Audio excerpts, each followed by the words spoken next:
That's our cat. Do do do do do do do do do.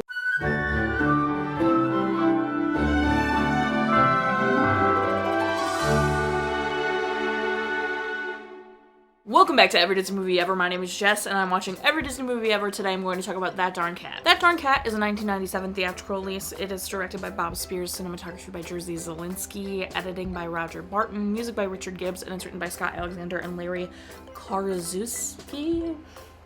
Bob Spiers is best known for Spice World, Absolutely Fabulous, French Saunders, and Fawlty Towers. Jerzy Zielinski is best known for Powder, Bubble Boy, and Galaxy Quest. Roger Barton is best known for Godzilla King of the Monsters, A Quiet Place, World War Z, and 6 Underground. Richard Gibbs I covered in the video about First Kid, the link will be in the description. Scott Alexander and Larry Karaszewski are a writing team, best known for The People vs. Larry Flint, American Crime Story, Big Eyes, and Ed Wood. That Darn Cat is a remake of the 60s version of That Darn Cat, which is based off a book called Undercover Cat by Gordon and Mildred Gordon, released in 1963.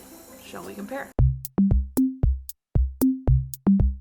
DC the cat steals food from the neighbor Greg. Patty and Ingrid look after DC while their parents are away. DC returns home with a watch around his neck. Patty surmises it's a watch belonging to a woman named Helen who has been kidnapped. DC takes a duck from Greg and threatens to shoot him. Agent Kelso puts surveillance on DC. Agent Kelso and DC are both helped and hampered by Patty, Ingrid, and other neighbors. Helen can't escape because no one can hear her over the radio and air conditioner, so she tries to start a fire. DC takes Agent Kelso to the apartment. Agent Kelso arrests the kidnappers. DC becomes famous but continues along his normal routine because he's a cat.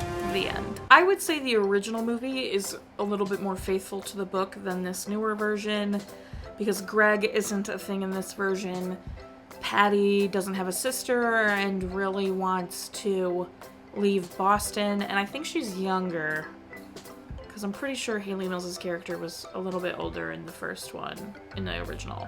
So I would say the original is a lot more faithful to the book, and this new one isn't super faithful to the book. It's got some of the major points, but it's definitely way more modern. The film stars Christina Ricci, Doug E. Doug, Dean Jones, Michael McKean, and Bess Armstrong. Christina Ricci plays Patty and is best known for Casper, Speed Racer, Now and Then, and Black Snake Moan. Doug E. Doug, Dean Jones, and Michael McKean I've all covered in previous videos. They will be listed and linked in the description. Bess Armstrong plays Judy and is best known for Jaws 3D, High Road to China, My So-Called Life, and The Four Seasons. They shot in South Carolina and Georgia. Sometimes they used an animatronic cat. It made $18.3 million in the box office. It has a 13% Rotten Tomatoes. It was not well received at all. Siskel and Ebert said it was the worst movie of 1997. And I did watch it on Disney Plus. It's available. The best part of this movie, hands down, is the opening song. That darn cat, do do do do do do. I want the song, but the movie is not good. It's not a good movie. Christina Ricci is in a role that she's always put in, which is to be the unhappy teenager who dresses in all black. And don't get me wrong, Christina Ricci normally rocks that part, but this is just so poorly written, it's stupid. There's no depth to any character in this film. DC the cat, I'm not even he's cute, but the film is pointless. I feel like the whole point is to go around and you learn that the town is actually insane and everybody's kind of involved with everybody's business and all that, and everybody's got a secret. And I feel like the first one, as though maybe when I watched it I felt was a little slow, I definitely think the first one was better than this one. It was amazing to have Dean Jones in this film because he's the original Agent Kelso, and I loved him in That Darn Cat with Hayley Mills. But this one, don't get me wrong, I love Doug E. Doug. I've liked everything he's been in so far. I mean, I like him in everything he's been in so far.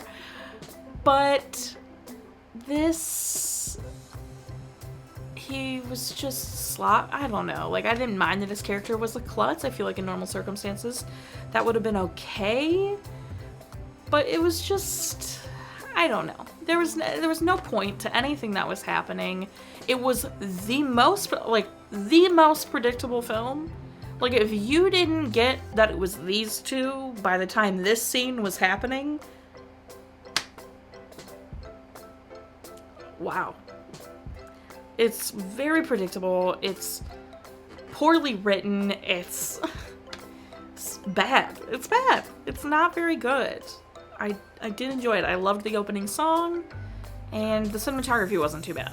But otherwise, it's pretty bad. That's everything I have for this movie. It was bad. It was bad. My final rating is 4 cats out of 10, and that's generous because the cinematography saved this movie. Our total movie count is... Parent Total and Crack Count are still the same. If you want to keep up with what movie I'm watching when, follow me on Instagram or Twitter. You'll find out what movie I'm watching when. I put out videos every Monday and Friday and sometimes Wednesday. Join my Patreon. So much bonus stuff came out during Celebration Month. There's like 14 bonus things you can go watch on Patreon right now, and obviously past things, but all of the stuff that came out in August was like 14 videos. Please go check it out. Join Patreon. It's a really good time over there. Until next time, comment, subscribe, but I'm not sure if you are, so you do, and don't be the kidnappers about it. Celebration Month is over. It's done.